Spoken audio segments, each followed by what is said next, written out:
What's up and welcome to a September update from the garden. So at the moment the leaves are starting to change, as you can see behind me. The fruit trees are starting to go yellow. The horse chestnut up there is going orange and red, and the leaves are falling off. We had a really bad storm a couple of days ago. I think it's called Storm Amy, and that was pretty bad. All the tomatoes, we're still getting some actually, but they're pretty much on the way out. And these are my rose cuttings from the front veranda and our basil at the back. And we've got one of our pumpkins on the table there. And these, how nice do these look? These are our blueberry bushes. When they start to change, they go this amazing red colour. Anyway, I did the lawn mowing today. Might be the last time I have to do the lawn this year, I'm not too sure.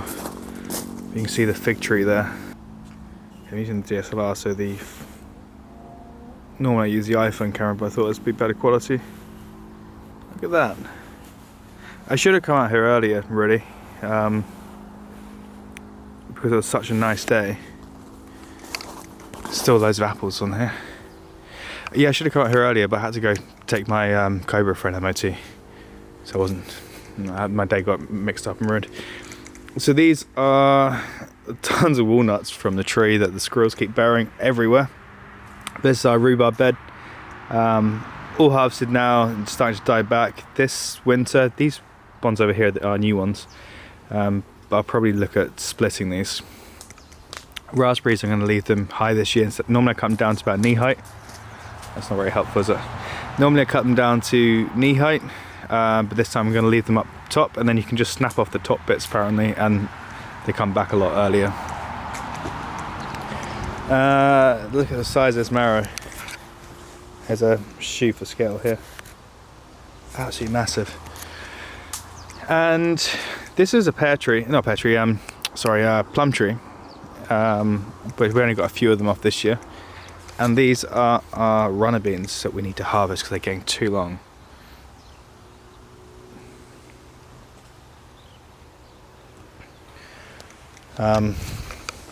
And strawberries, which we'll transport to the other bed in the back garden. And here are our pumpkins with the cosmos, ready for Halloween.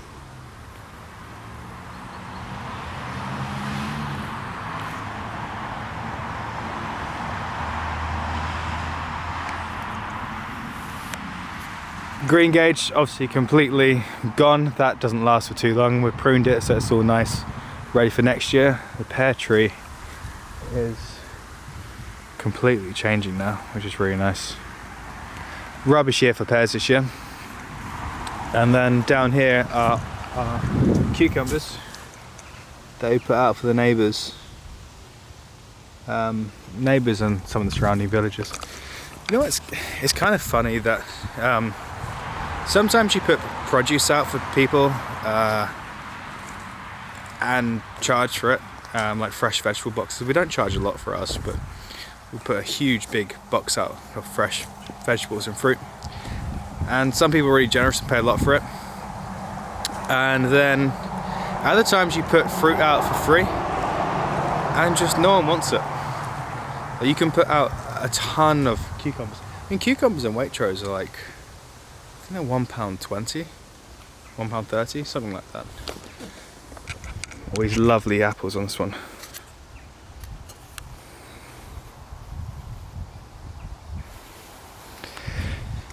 Yeah, so they're pretty expensive, but you literally can't give them away. Maybe next year I should look at selling them to a farm shop or to a local pub. Otherwise, with the cucumbers, for instance, I'm going to do a lot of gherkins.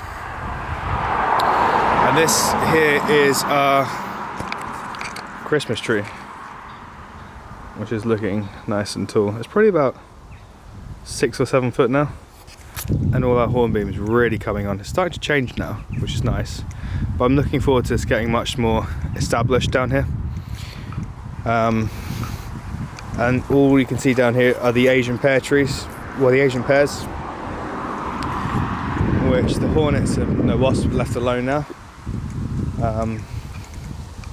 I thought this was interesting. Look, see that? A pear has actually landed on the hornbeam. So where they're so soft, it's just completely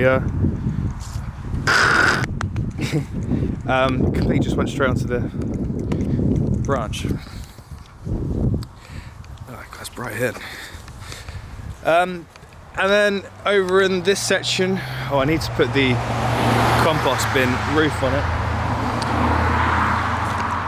I took that off when I was mowing the lawn earlier, but this is all getting cleared in October by the farmer. It's just going straight into the back of a tipping trailer, and then hopefully it'll be nice and clear around here, and then I'll be able to get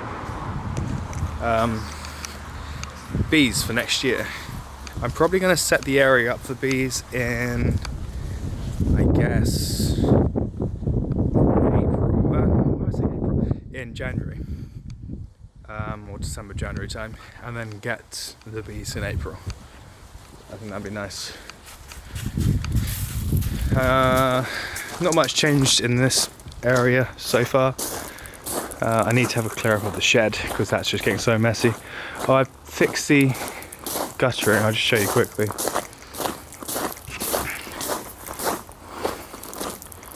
So the guttering used to come down this side, didn't it?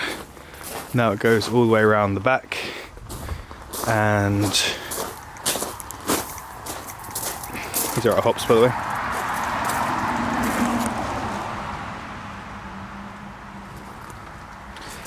Yeah, now it goes into the IBC tank. So it's starting to get full up, which is great. The bakery, that's starting to make some progress now. Finally. But yeah, finally started to make some progress. We've got the floor in now. Rudolph, you wait here. Wait here. Wait there. I still haven't got any further yet with the well. I've found water and I found the depth of the water, and I know the water changes, so there's an aquifer that's proven there, but I haven't yet found a way of pumping it out. So the door's off at the moment because I have to cut a bit of the bottom of the door off because the tiles are higher. But yeah, this is the tiles. So the kitchen area, that's getting redone completely. The decorators are coming back soon to paint everything. The piping work that you can see around at the moment, over there, that's all getting boxed in, and then it's all getting painted the same colour in here. I'm in two minds about stripping back the paint on the beam and having exposed wood. I think that could look quite nice and rustic. And then we've got the heating engineer putting the new boiler in, I think in the next couple of weeks. And then we've got the bathroom being retiled on the walls, and then the carpenter's coming back to do the skirting boards, the door, and then the bathroom's getting fitted. And then after that, it's making sure we've got good Wi-Fi boosters, furniture, washing machine, tumble dryer, fridges, coffee machines, all that kind of stuff. And then it's good to go. And that's the new door, the stable door, the oak one, which looks really nice. Oh, and I need to get new curtains and blinds and all that kind of stuff and get rid of these cobwebs.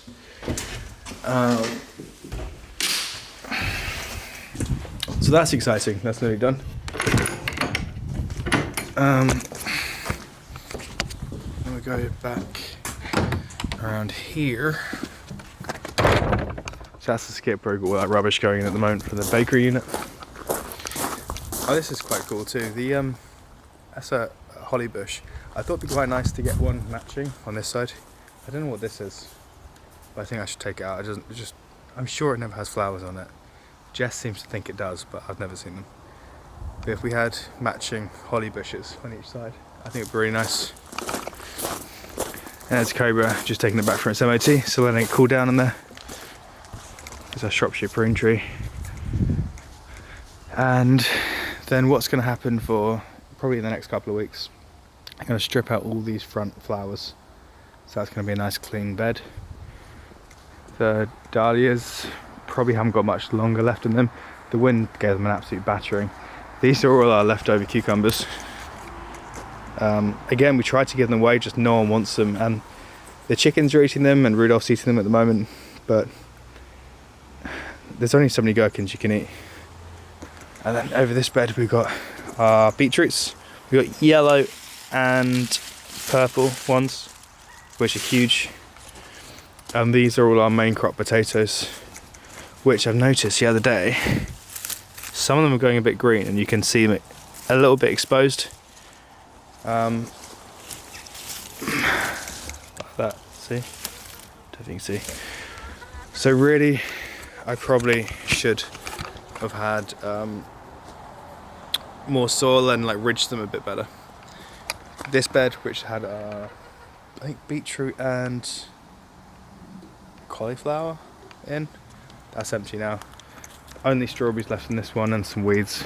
But I'm gonna get another frame like this one to go over here, and then cutting flowers, which we're going to take out soon. And these are the rest of our cucumbers, which are dead. So I need to rip these out soon and put them into the garden waste, and then go through and weed all the flooring again. And then this bed's empty.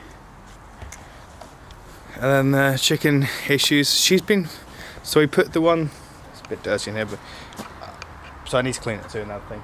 But we put the one who's a bully into the cage for a couple of days, and it's completely shifted the dynamic. This is the one that was getting bullied before. Seems to be not getting bullied now, and she's actually able to get her food, which is good. So hopefully that's fixed the problem. And here I've got all the wood that I need to split and put in the back of the log store, as well as our IBC tanks, which are going good, especially all this rain we've had. I've got grass cuttings in this one and grass in this one. These two are full with nice compost, and these two have got compost in it too, so I need to dump those over in the beds and start the cycle all over again for winter. I think this year we definitely grew too many cucumbers and we grew too many beetroots. Potatoes we had loads of, but they were probably enough.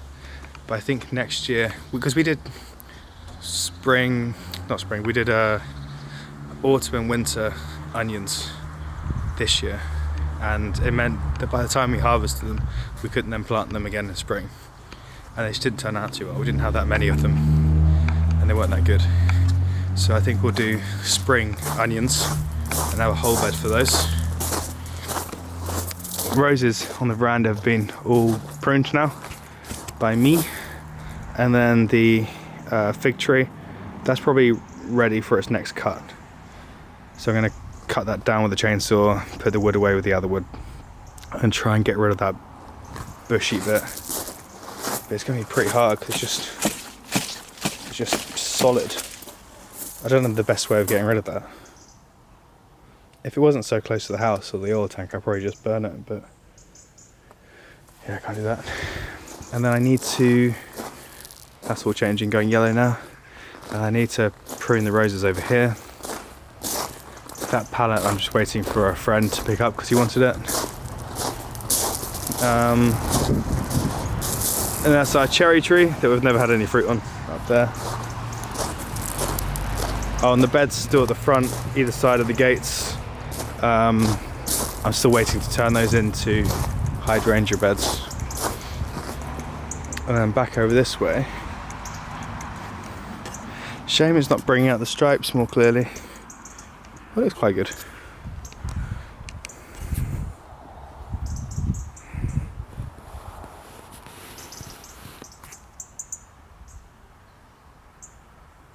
Nice view of the fields.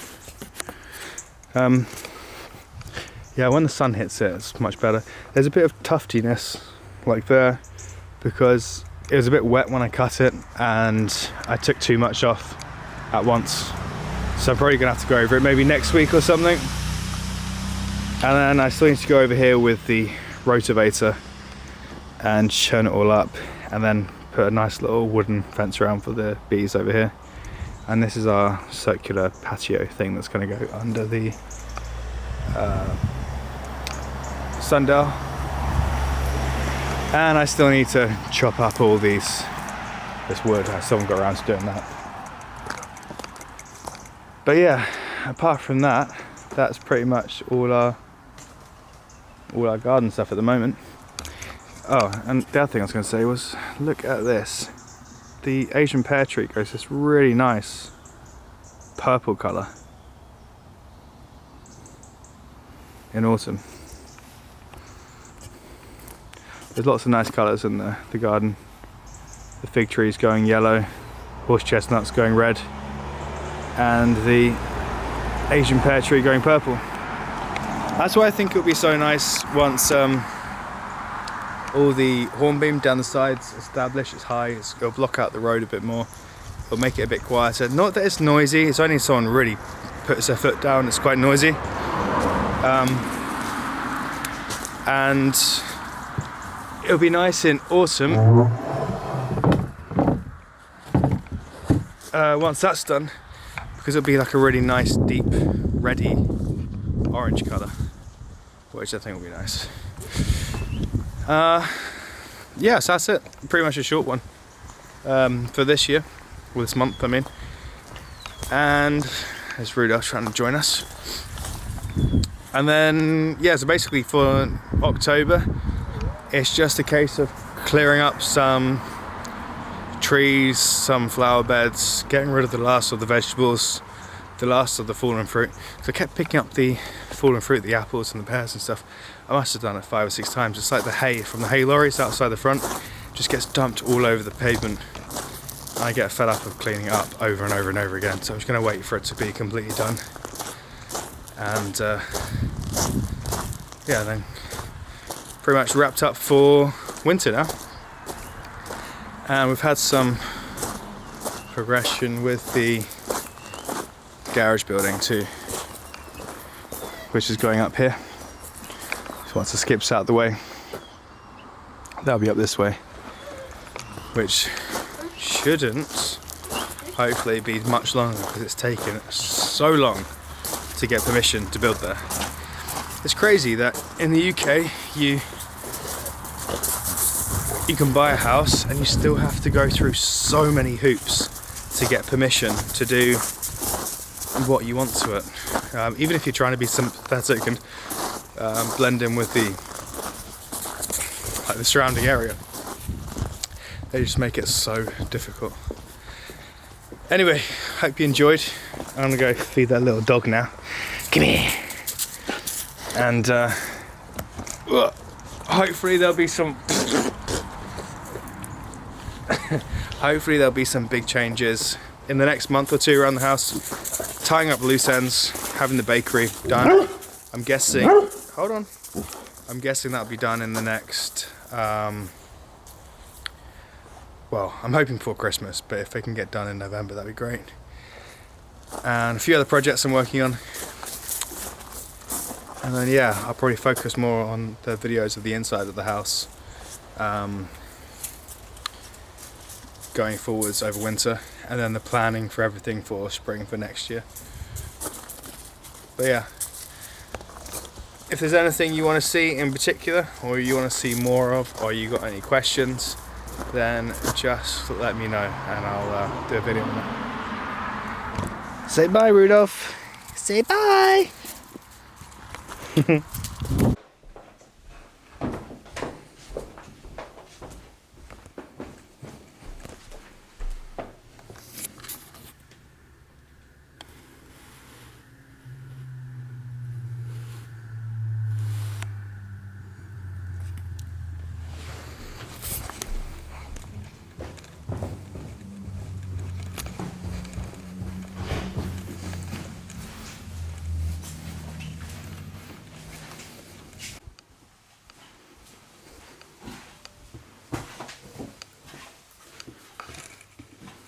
So this is the larder, which I've probably shown you before.